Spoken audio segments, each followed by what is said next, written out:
반갑습니다. 하나님 말씀 같이 보겠습니다. 갈라디아서 5장 1절에서 6절 말씀입니다. 제가 가진 성경은 307페이지, 307페이지 가까이에 있습니다. 신약성경 307페이지 갈라디아서 5장 1절에서 6절. 찾으셨으면 우리 함께 합독하여 읽어가겠습니다.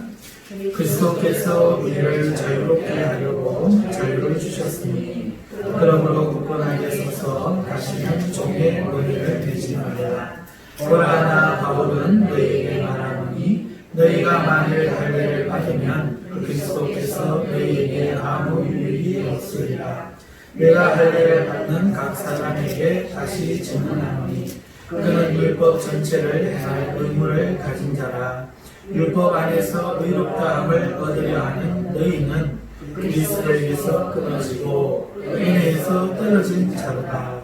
우리가 성령으로 믿음을 따라 의의 소망을 기다리노니 그리스도 예수 안에서는 할례나 무할례나 효력이 없으되 사람으로서 역사하는 믿음뿐이니라. 아멘. 할렐루야. 오늘 사랑으로서 역사하는 믿음이라는 제목으로 하나님 말씀을 증거하도록 하겠습니다.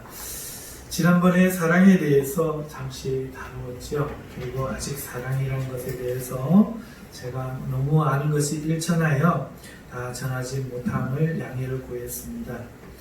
오늘은 우리의 믿음 가운데 오늘 사도 바울이 말하는 사랑으로 역사하는 부분이 있다는 것입니다. 이 부분이 과연 무엇이고 또 우리에게 어떤 의미를 주고 또 오늘 우리가 이 땅을 살아가는 데 있어서 어떠한 믿음이 되어야 되는지를 말씀을 드리려고 합니다. 먼저 1절에 나타난 이 바울의 메시지는 분명합니다. 그리스도께서 너희에게 자유롭게 하려고 자유를 주셨다. 그러니 다시는 종의 멍에를 매지 말라 하는 것이죠. 아멘입니까? 네. 여기서 바울은 다시 우리가 자유인으로서 있다가 종이 되게 하는 일이 있는데 그것이 어떻게 된다고 합니까? 어떻게 하는 것이 종이 되는, 종으로 돌아가는 자유를 빼앗기는 일이라고 말합니까? 종의 멍에를 매는 일입니다. 종의 멍에를 매는 순간 종이 된다고 말씀합니다. 참 어떻게 이 부분을 해석해야 될지 모르겠습니다. 그리스도를 믿어서 그리스도가 주신 자유를 얻었는데 이 자유를 다시 빼앗기고 종이 될 수 있다 이렇게 말하니 우리의 마음이 어떤 면에서는 무거워집니다. 여러분, 종의 멍에가 이게 뭘까요? 이렇게 어마어마한 일을 만드는 이 종의 멍에가 뭘까? 2절을 보시죠. 뭡니까? 할례입니다. 할례. 할례를 받는 것이 종의 멍에를 매는 일이라 이렇게 지금 말하고 있죠. 또 그렇게 종이 되면 이것이 얼마나 능력이 있는지 그리스도의 유익이 너희에게 없다. 예수님을 믿어 구원받는 이 유익이 없다. 이렇게 이야기합니다. 그리스도의 유익이 또 무엇입니까? 앞서 이야기한 자유지요. 죄에서 우리가 자유로워진 겁니다. 그런데 이 자유가 없어진다. 다시 심판받을 죄인이 된다 이야기입니다. 예수님이 십자가에서 죽어주심으로 자유를 주신 그 자유가 종의 멍에 곧 할례를 받는 순간 효력이 상실된다. 지금 이 무서운 이야기를 하고 있습니다. 자, 그런데 언뜻 보면은 이 바울의 말은 본문 속에서 서로 좀 모순이 있는 것처럼 보여요.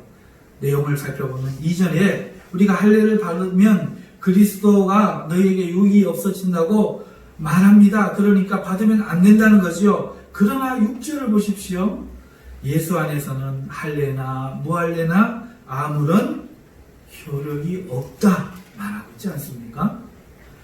이 말은 즉슨 할례를 받거나 말거나 성도에게 영향이 없다는 겁니다. 그렇죠? 그런데 2절에서는 할례를 받으면 아무 소용이 없다. 4절에 가면은 그리스도에게서 끊어지고 은혜에서 떨어진 자다 이렇게 이야기를 한다는 거죠. 그러니까 이렇게 보면은 모순 같아 보이죠.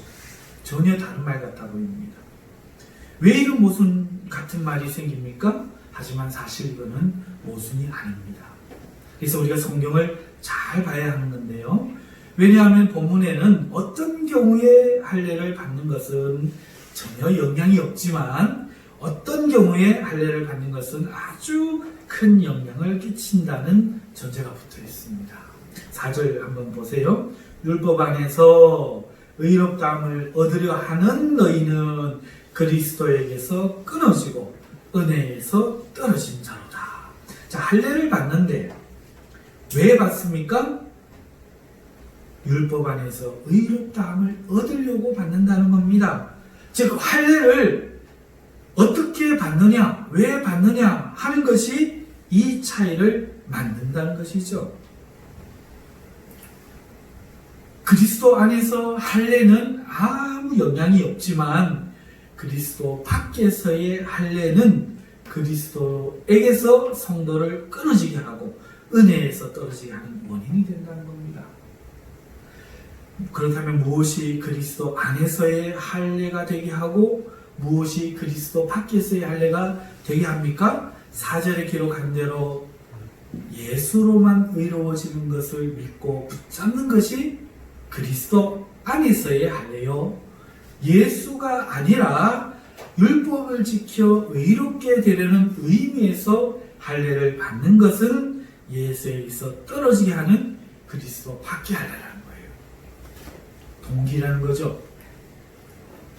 사람이 의롭게 되는 것이 오직 예수님을 믿음으로서만 된다는 것을 믿은 사람이 그 태생이 본시 유대인이어서 어려서 할례를 받았다고 할지라도 결단코 그 할례로 인하여 은혜에서 떨어지는 일 따위는 없지만 예수님을 믿은 어떤 이방인이 예수로만은 부족하게 여겨서 의롭게 할 수 없을 것 같아서 의로워지기 위하여 의를 더하려고 율법의 할례를 받는 자는 그 행위가 믿음을 저버리는 일이 되어 그리스도 안에 있게 하는 것이 아니라 그리스도 밖에 자기를 두게 하는 일이 되어 그리스도에게서 끊어지고 은혜에서 떨어지게 된다는 거죠.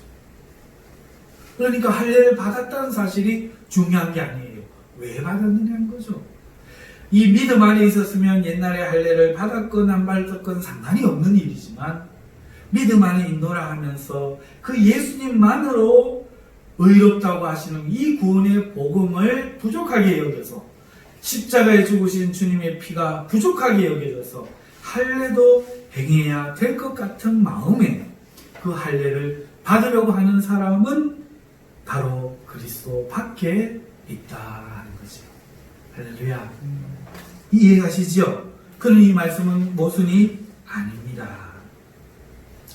이 말씀은 오늘날 성도들에게도 동일하게 적용됩니다.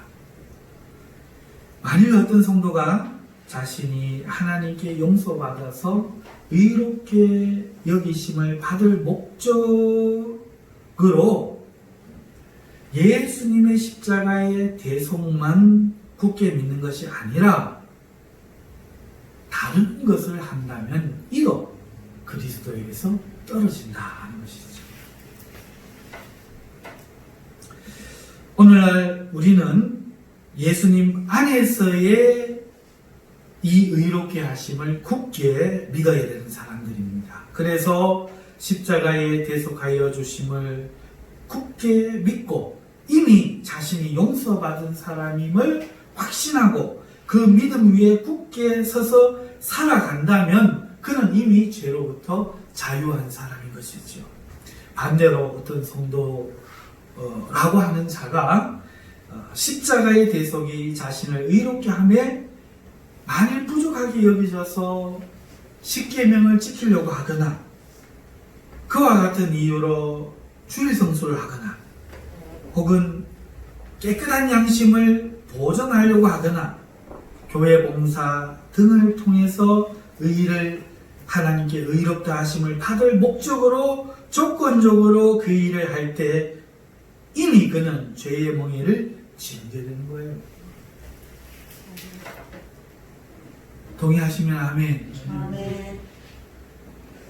우리는 별게 아닌 것처럼 생각해요. 그런데 이 초대교회 바울의 설교를 듣는 갈라디아 교회와 우리 현대교회의 이 메시지 적용은 똑같아요. 할례를 받으면 의롭다 할 목적으로 받으면 안 되는 것처럼 오늘 우리도 모든 종교 행위나 그 어떤 것도 하나님 앞에 의로워지려고 하는 것은 십자가의 예수님을 통해 주시는 하나님의 의가 부족하다고 여기는 거란 말이죠.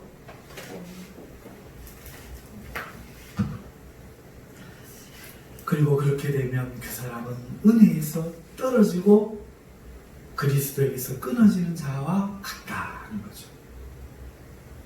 자, 그렇다면 여기서 우리가 가상의 질문을 한번 해보고 답을 해보십시다. 만일 어떤 사람이 이렇게 질문합니다. 만일 목사님 말씀대로라면 우리가 과거에 얼마나 많은 죄를 지었든지 단지 예수님만 믿으면 하나님이 의롭다고 여겨주신다는 말입니까? 그렇습니다. 마카파도, 김정은도, 문재인도 똑같습니다. 사랑하는 성도 여러분, 어떤 분이 계속 질문합니다. 과거에 지었던 죄를 인하여 그 사람이 자신의 남은 생애 동안 그 죄를 보상할 만한 그 어떤 헌신과 희생과 선행을 하지 않아도 정말 그를 의롭게 여겨주십니까? 그렇습니다.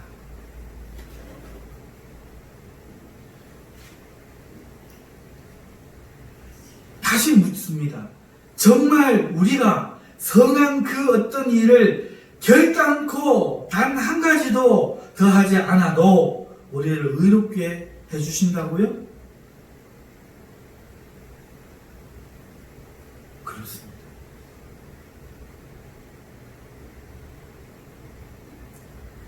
좀 구체적으로 물어봅시다. 주일 성수나 헌금이나 전도자의 삶이나 심지어 교회 출석 이런 것을 하지 않아도 우리는 의롭다고 여김을 받을 수 있다는 말씀입니까?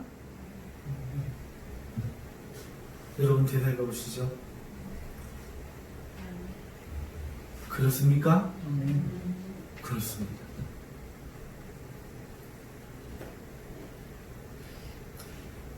그래도 이건 안 되겠지. 마지막으로 물어봅시다. 그러면 우리가 죄를 앞으로 짓는다고 해도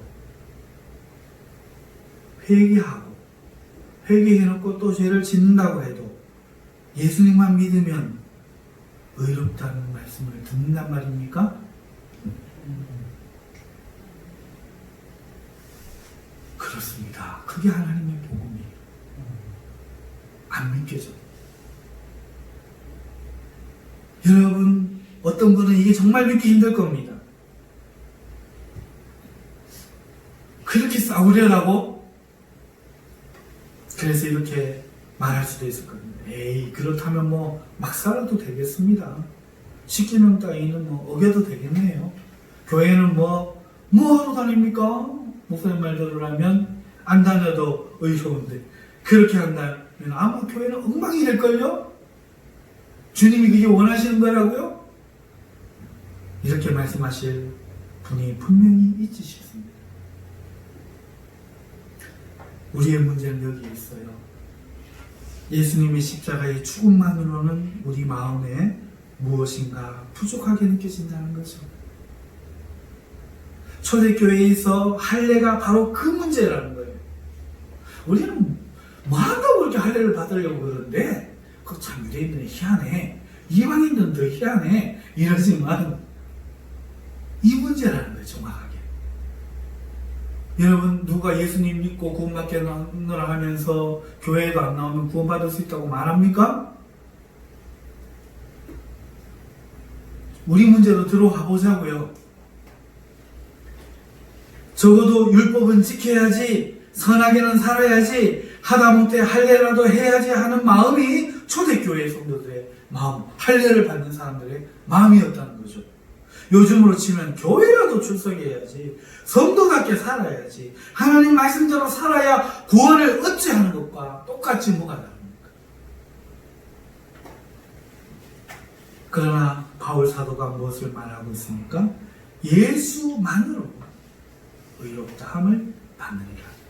예수 외에 의롭다 할 목적으로 하는 모든 행위는 종의 멍에를 매는 것이라. 그것이 할례, 하나님이 명한 일이라 할지라도 그리스도에게서 끊어지게 하는 불신이요 은혜에게서 떨어지게 하는 악한 마음이라고 고발하고 있는 겁니다. 오늘 낮에 가실 줄 알고 이 설교를 준비했는데 교회를 방문하신 남희분 권사님하고 대화를 잠깐 나누었습니다. 우리 교회에 저 뒤에 보이는 헌금함을 헌물해 주신 권사님이시고 우리 교회를 위해 기도해 주시는 고마우신 권사님입니다. 우리가 잠깐 나눈 대화의 내용은 우리가 50대가 되어가면서 겪게 되는 변화에 관한 것이었습니다. 나이는 육체뿐 아니라 마음도 변화시킨다는 거죠. 그래서 우리의 마음이 나이가 드니까 경직되기가 일쑤고 또 감정의 기복이 심해지고 세상을 바라보는 눈들이 내 의지와 상관없이 건조해지더라는 거예요. 그리고 그런 변화가 너무 힘들고 그런 자신이 너무 괴롭다는 경험들을 서로 잠시 나누었습니다. 젊은이들은 모를 거예요. 저도 이 젊은이들 이렇게 말하려니 참 그렇네. 저는 예전에 TV 방영 프로그램에서 반평생을 누워서 남편의 시종을 받지 않으면 살아갈 수 없는 바닷가에 사는 어떤 여자분 이야기를 본 적이 있습니다. 그분의 남편은 그런 아내를 떠나지 않았고 회사 일을 마치고 퇴근하여 수발하기를 수십 년째 하고 있었어요.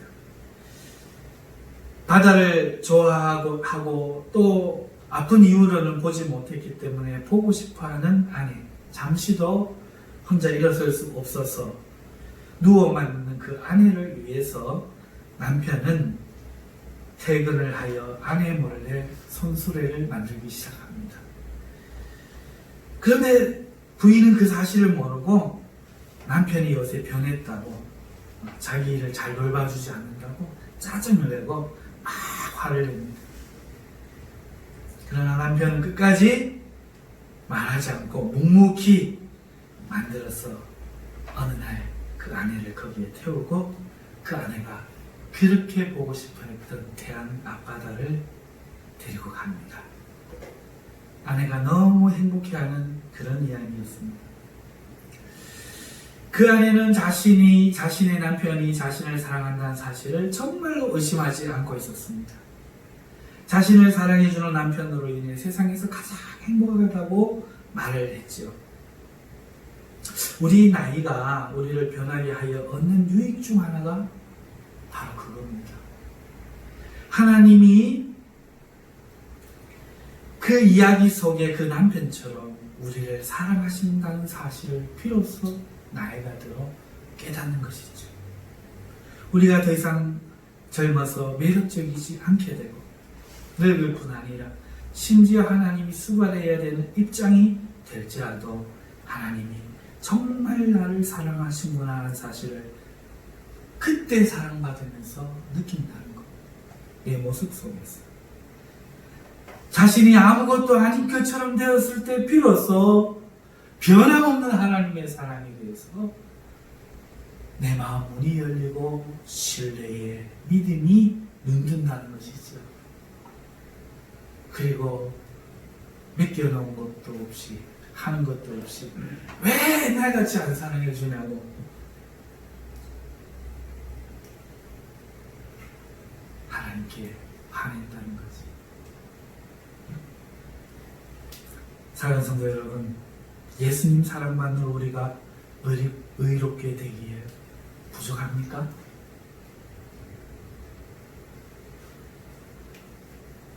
1절에서 4절 말씀이 그거예요. 믿기지 않겠지만 아무것도 못해도 누워서 똥오줌을 싸고 그것을 하나님께 치우게 만들어도 하나님이 우리를 사랑하신다는 것, 그것이 바로 복음이라는 거예요.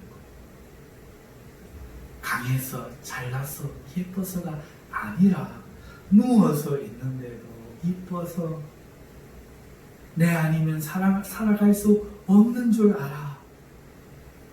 우리를 두고는 천국에서 평안하실 수 없어서 이 땅에 오셔서 기꺼이 죽으셨다는 게 사랑의 복음이지요. 그 복음이 우리를 구원할 능력이 충분하다는 것이 바로 1절에서 4절의 내용이죠. 우리의 행위에 하나님의 사랑이 결정되는 것이 아니라 하나님의 사랑이 하나님을 알지 못했던 우리, 심지어 원수짓을 했던 우리를 구원하신다는 그 복음이, 그 큰 외침이 바로 자신이 경험했던 그 복음의 이야기라고 외치고 있는 겁니다. 내가 원수였다.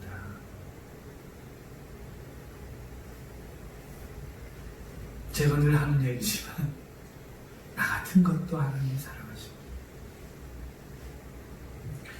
그 사랑을 부인하고 할례를 붙잡는다는 것은 이 사랑이 부족해서 뭔가 사랑받을 의로운 짓을 하려고 하는 일이고, 그 일 자체가 이 하나님 사랑을 슬프게 하고 하나님을 거역하는 일이라는 사실을 본문이 말하고 있는 거지요. 스스로 주님이 주신 자유를 버리고 종이 되는 슬픈 일이라고 말하고 있습니다.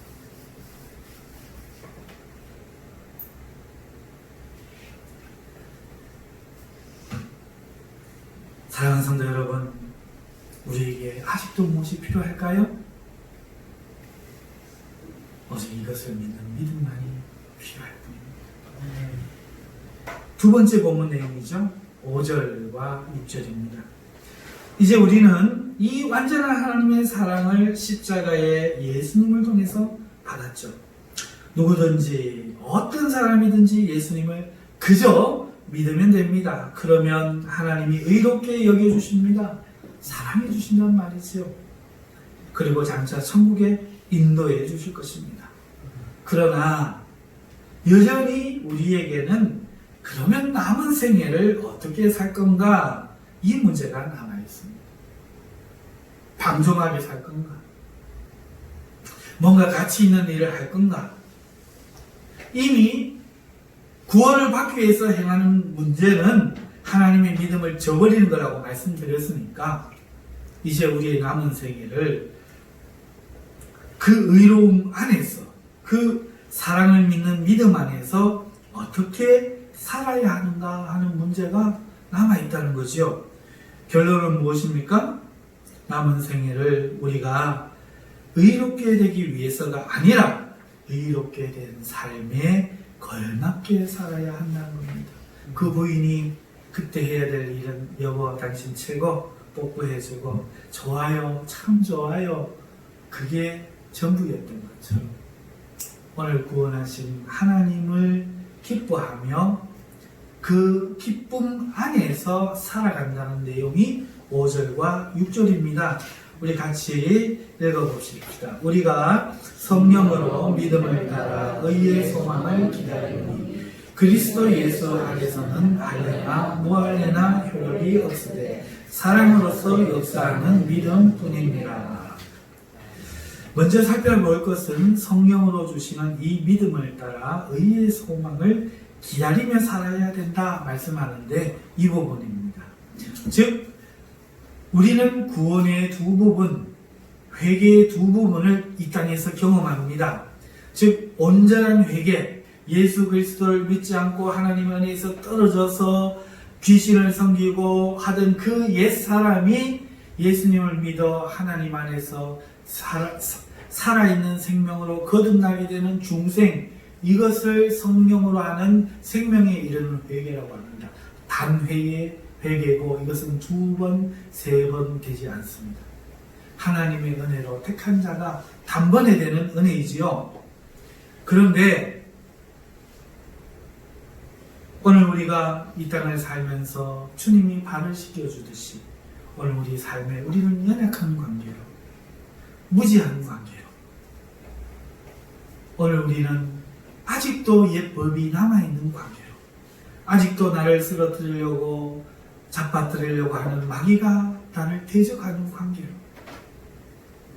오늘 우리는 넘어질 때에 그 죄를 씻는 회개, 지속적인 회개라고 하고 성화라고도 하죠.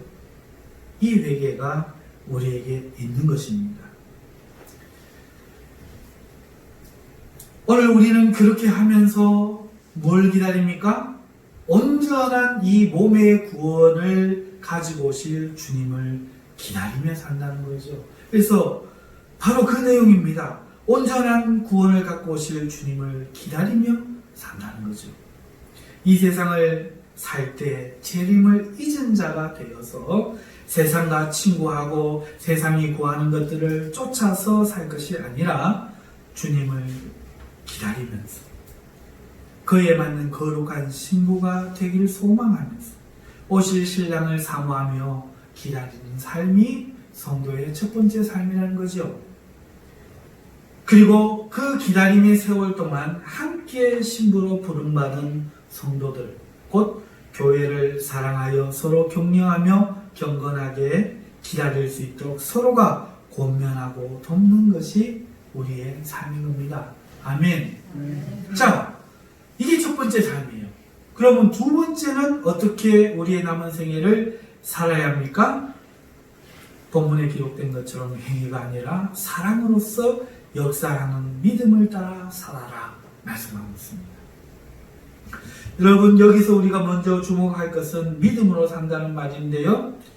믿음으로 산다는 말 다음에 사랑으로서를 생각해 보십시다. 믿는다는 것이 무엇인지 그 내용이 베드로의 고백에 잘 나타나 있죠.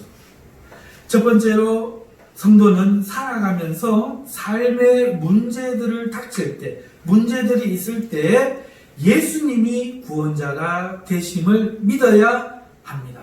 주는 그리스도시요. 이게 우리의 고백이지요. 이 고백이 성도의 고백이지요. 성도가 되는 교회의 고백이지요.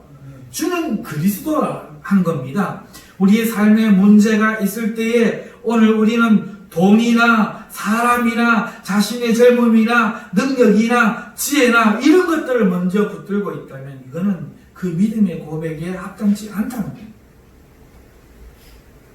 주님을 믿고 병원을 가는 거고 주님을 믿고 돈을 써서 일을 하는 거지 이것들이 구원의 방편이라 생각하지 않는다는 거죠. 따라서 오늘 내가 돈이 한 푼 없이 저 길을 갈지라도 주님이 오늘도 채워줄 줄 믿고 나아가는 겁니다. 빈집 빈털터리가 되고 길가에 나갈지라도 사망의 음침한 골짜기에 있다고 하나님 안 계시고 푸른 초장에 있다고 하나님 거기 계시나 하고 하나님을 고백하는 것이 바로 하나님이 주님이 그리스도라는 것을 믿는 믿음이라는 거예요. 내가 늙으면 어떻습니까? 내가 병들면 어떻습니까? 나는 문제가 없어요. 주의 지팡이와 막대기가 나를 안위하시기 때문이죠. 내가 나를 구원한 적이 없어요. 주님이 구원하실 겁니다. 그걸 마음에 믿는 것, 그게 바로 믿음의 첫 번째 고백이지요. 둘째는 예수님이 우리가 따르고 섬겨야 할 왕이라는 겁니다. 그 고백이 두 번째 내용이지요. 세상의 법과 주님의 법이 때로 상충될 때가 있습니다. 그때 우리는 망설이지 않고 주님의 법을 따릅니다. 왜요? 주님이 우리 왕국의 왕이시잖아요. 내가 대한민국에 살아도 대한민국의 법이 주님의 법보다 앞서지 않잖아요. 만약에 앞서면 그 사람은 대한민국 사람이요, 주님 백성이 아니잖아요. 내가 하나님 앞에 해야 할 일들을 하면서 사는 것이지, 하나님이 시키시는 일은 목숨 걸고 하는 것이지, 사람들이 욕한다고 언제부터 우리가 세상에 속했습니까? 사람들 이야기를 따라 삽니까?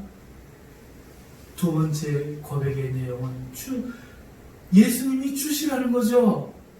나의 왕이라는 겁니다. 그분 나라가 있다는 거예요. 그분이 그 왕국의 왕이시여 나는 그분의 백성이라는 것을 고백하는 것이 믿음의 고백이라는 거죠. 세 번째로 우리의 믿음의 고백의 내용은 그 예수님이 경배받으실 바로 그 하나님이시라는 겁니다. 그래서 사는 날 동안에 그 예수님을 하나님으로 경배하고 예배하며 우리가 살아갑니다. 그러니까 우리는 이 믿음의 내용들 안에서 믿는 거죠. 믿음으로 산다, 사랑으로 역사하는 믿음으로 산다 할 때는 이 믿음의 내용 안에서 살아가는 분명한 길이, 분명한 법이, 분명한 대상이 있는 믿음이지, 저 사람 믿음이 어떤지는 몰라. 아니요. 다 알죠. 돈을 섬기는지 하나님을 섬기는지, 세상이 두려운지 하나님이 두려운지 다 알죠. 모를 수가 없죠. 성경이 말하는 그겁니다. 그 내용 안에서 믿는다는 거죠. 이제 오늘 제가 제목으로 삼았는 본론 부분을 또 살펴보시죠. 지금까지도 본론이었지만 사람으로서 역사하는 믿음, 이 사람으로서 역사한다는 게 무슨 말인가? 예수님이 우리에게 구원을 어디에서 주시는가 하는 것에 대한 생각이에요. 예수님이 우리를 어디에서 구원해 주시죠? 어디에서요? 십자가 위에서지요. 우리의 구원은 결코 주사위를 던졌다는 것이 아니죠. 주님이 우리 대신 죽어서 그러면서 주시는 생명입니다. 오늘 사랑으로 역사하는 믿음이란 그 사실을 바로 알게 된 믿음이라 하는 뜻입니다. 완전 옛날 가수는 아닌데 지금 아이돌보다는 좀 조상격인 G.O.D라는 팀이 있습니다. 그들 노래에 어머니는 짜장면을 싫어하셨어 라는 가사가 나옵니다. 알고 계십니까? 가난한 집의 아들이 엄마가 짜장면을 시키실 때 한 그릇만 시켜주시는 이유가 엄마는 짜장면을 싫어하기 때문이라고 들어서 그렇게 알고 있었는데 커서야 그것이 아님을 알게 되었다는 노래가 그거지요. 오늘 우리의 믿음은 금광을 채굴하듯이 우리가 지식을 캐서 얻은 공로가 아닌 거죠. 등산을 갔다가 우연히 산삼을 발견하듯 행운으로 발견하는 것이 아닙니다. 우리의 믿음은 안 오셔도 되는 주님이, 그럴 일을 당하셔서는 안 되는 주님이 십자가에서 우리를 향한 주님의 죽음보다 더한 사랑으로 주신 선물이죠. 의지의 선물입니다. 그것을 오늘 사도는 사랑으로서 역사하는 믿음이라 표현했습니다. 이 사랑으로서 역사하는 믿음이란 단어의 조합 때문인데요. 왜 이렇게 표현했을까?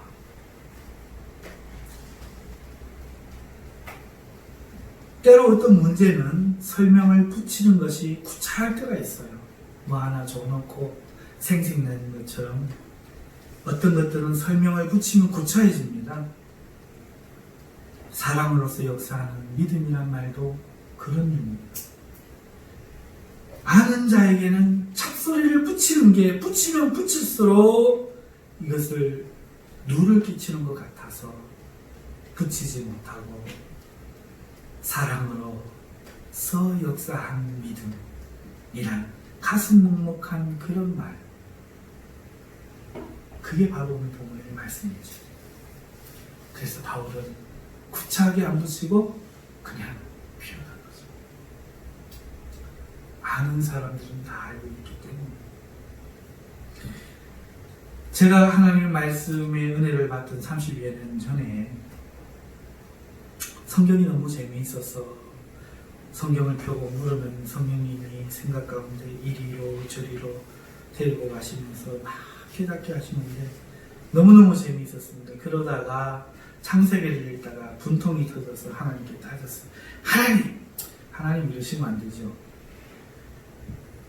레위기에만 가도 출애굽기 가도 성막 짓는 이야기가 하나님이 뭐 건축가라 가시는데 그건 알겠는데 나는 건축 관심 없는데 이렇게 못한게까지 시시콜콜 이 비싼 성경책에다 이렇게 적어야 했습니까?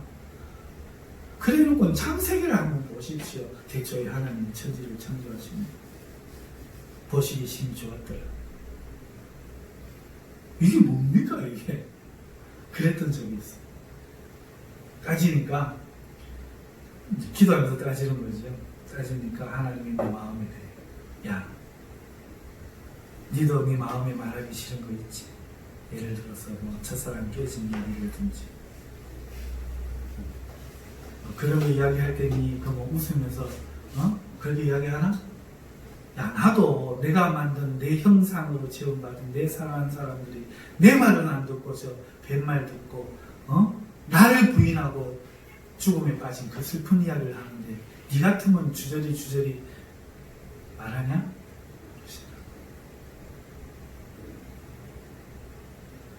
그래서 제가 하나님 인격적인 분인 줄 그때 참 체감을 했어요. 사랑하는 성도 여러분, 십자가에서 주신 그 사랑은 그런 사랑이죠. 야 내가 죽어줄게. 오늘 죽으면 죽는다. 잘 봐라. 그러신 사랑이야. 천지의 주제가 비참하게 되어서 아무도 안 알아주는데 조롱하고 있는데 마지막까지 심포도주를 먹이면서 무시하고 있는데 저들이 하는 짓을 저들이 알지 못하오니 용서하옵소서. 기도해 주시오.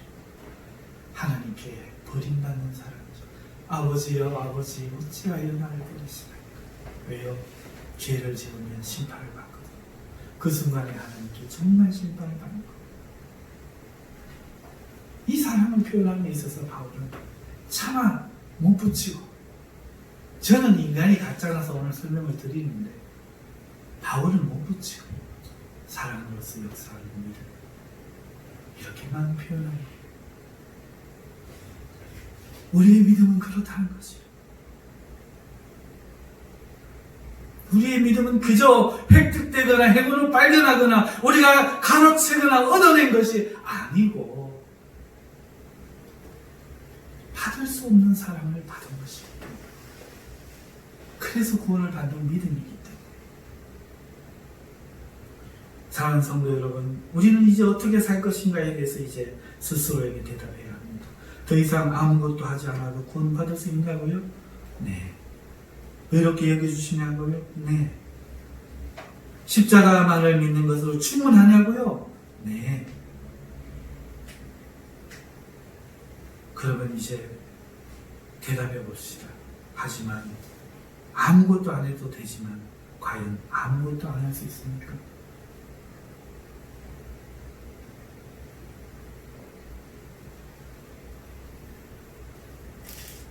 왜 나오고 싶어서 몸부림을 못 치죠? 왜 찬송하면서 웃지를 못하죠? 왜 헌금생활이 힘들죠?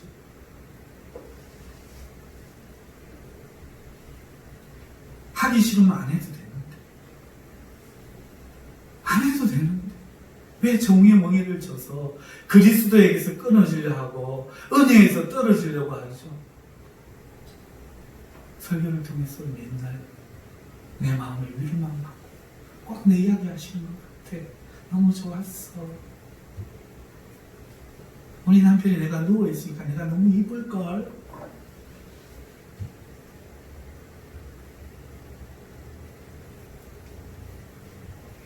결론입니다. 우리는 이제 어떻게 살아야 합니까? 바울이 수식 없이 말했듯 수식 없는 사람으로 역사하는 믿음으로 살아가십시오.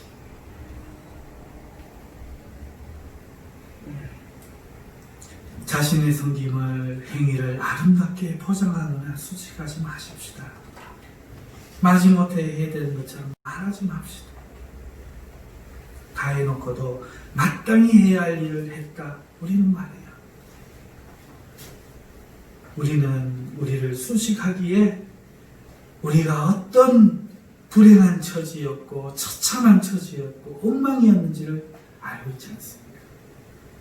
그런 우리를 사랑해 주신 주님 빼고 사랑받는 나를 말할 염치가 우리들에게는 없는 겁니다. 다만 말할 수 없는 사랑으로 이미 의롭고 이미 아무것도 안 해도 되지만 아무것도 안 할 수 없는 그리스도와 사랑에 빠진 사람들이 우리임을 이제는 알아야 합니다.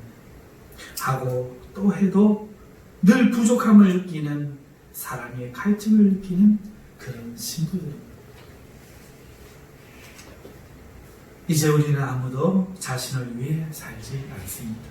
그러기엔 우리 눈에 비치는 주님의 사랑이 너무 눈부십니다. 오늘 가을 햇살처럼, 오늘 들의 핀 코스모스처럼 주님의 사랑이 오늘 우리에게 풀어옵니다. 감사와 기쁨으로 우리 함께 기도에 들어가도록 하십시다. 이 시간 우리가 기도할 때에 하나님 앞에 주님의 사랑을 붙들고 주님의 사랑을 믿는 믿음으로 온전히 기도하도록 하십시다. 다 함께 주여 외치고